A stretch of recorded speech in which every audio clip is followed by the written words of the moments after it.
excited to announce I've been granted a short-term visa to go to Japan and hopefully ride over there in the JRA for a couple of months. Right, talk to me about roughly what your timeline, do you think, what's happening over there in Japan, and why have you chose this time of year? So it was a little bit sort of fitting into my schedule and their schedule over there. Not too much going on here. Obviously I do miss sort of Magic Millions, but it's always hard to find a suitable time to go. But for me, I thought it was only 2 months, so it wasn't too bad. I get back still before the main races in Autumn Carnival, and it was when they had a space as well. Or Adam Harrigan, who's a Australian who lives in Japan, but is going to be sort of helping me with rides, translating where I live, all that kind of stuff. Sort of babysitter in Japan, pretty much. He had a spot, so I applied a couple of months ago, or probably a month ago now. And they only take 5 at a time, so it was sort of didn't know whether I'd definitely get in or not, but I think having a good year definitely helped, and being there before and riding a winner in Japan already helped my process. So lucky enough to make the cut and get into the top 5. What do you think this is? How different is Japan's racing culture to what you're used to, and how do you think that helps your career? Look, I think it's very different. Like, I mean, even just little things like just how passionate. One thing I noticed over there was how passionate everyone is about the racing, like the crowd especially, and the people that work in racing. It's a real love. They really love the game, and I feel like it's going to be a good challenge for me because they don't have obviously the numbers of female jockeys. So I'm quite keen to sort of push myself and challenge myself somewhere that's not used to the female riders. And I think that's all it is. It's not necessarily that they don't sort of want the female riders there. They're just not used to them, and they just haven't had them. You know, they haven't appeared, sort of thing. Like the numbers in a lot of other places in the world, especially Australia, numbers of female jockeys have gone up a lot recently, and I think it will happen there, but it's just they're a few years behind. So I'm definitely looking forward to that challenge of sort of trying to break through a little bit, I guess, and see what it's all about. I mean, it's all different setup in the way we sort of go into the jockey quarantine the night before the races and things like that, and racing on just 2 days a week, Saturday and Sunday, so it'll probably feel like a little bit of a holiday for me for a couple of months. I'll come back refreshed and ready to go for the Autumn Carnival. How do you think it would improve your riding as a jockey?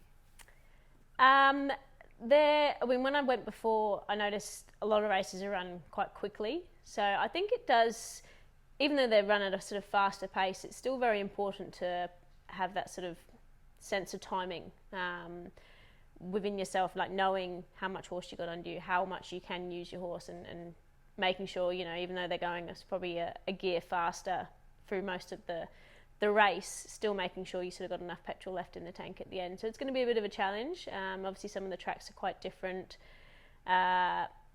Different kind of horses. I mean, they've got beautifully bred horses in Japan. They're obviously very strict in what horses can race in the JRA. They have to, you know, keep performing to a certain standard, which I quite like. I think that's sort of quite a cool thing that they do.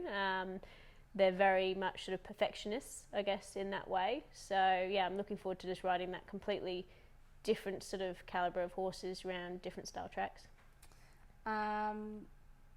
Do you think this is going to open up some more opportunities for you? I hope so, yeah. Just looking at sort of previous jockeys that have gone, I mean, I use sort of Damien Lanes probably as an example of, he's been to Japan, he's made those connections. Then when they've brought their, you know, better horses to Australia for good races, you know, he's been able to sort of link up with them again. And like, I'd love to make that kind of connection with however many owners and trainers I can, and just about sort of just broadening your horizons a little bit. You know, Australia's been obviously fantastic to me, and since I moved here, it's really made my career. But I think for me, I always like moving forward, and I feel like it's another step forward that I can make sort of within my career, and hopefully, further myself and just expose myself to that different sort of kind of racing. Do you have to change your style much when you get there? I don't think so. I think it's sort of fairly similar, yeah. And things like whip rules and that are actually probably suit me quite well, because I'm pretty sure when I went there last time it was that they don't like the consecutive hits, which I've never got into that Australian side of riding anyway. I'm still quite European in that way. So, yeah, like I said, I think probably tempo definitely changes, but style-wise, I think it's sort of fairly similar. But I'm sure there's, you know, very good jockeys over there that are riding in the JRA. So I'm keen to sort of watch and observe and try and pick up any sort of little pointers I can find. When you first got your license out, did you, like when you were here, when you got your license out in Australia, did you envisage having so many international stints? Like, was that your thought? Were you more like, I just want to ride and ride here, or were you actually thinking of the long-term game of being able to feel I can actually travel the world and get way more experience? No, I definitely never thought of it. When I first came, I was looking at country racing in Australia and thought, yeah, I can make a good living doing that. So I didn't set anything too high.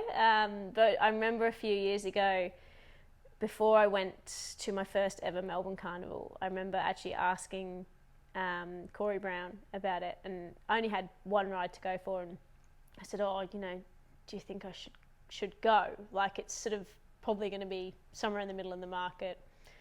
I'm going to have to give up rides here. You know, for me at that time, it was all about numbers and just riding as many winners as possible, not necessarily going for the better races.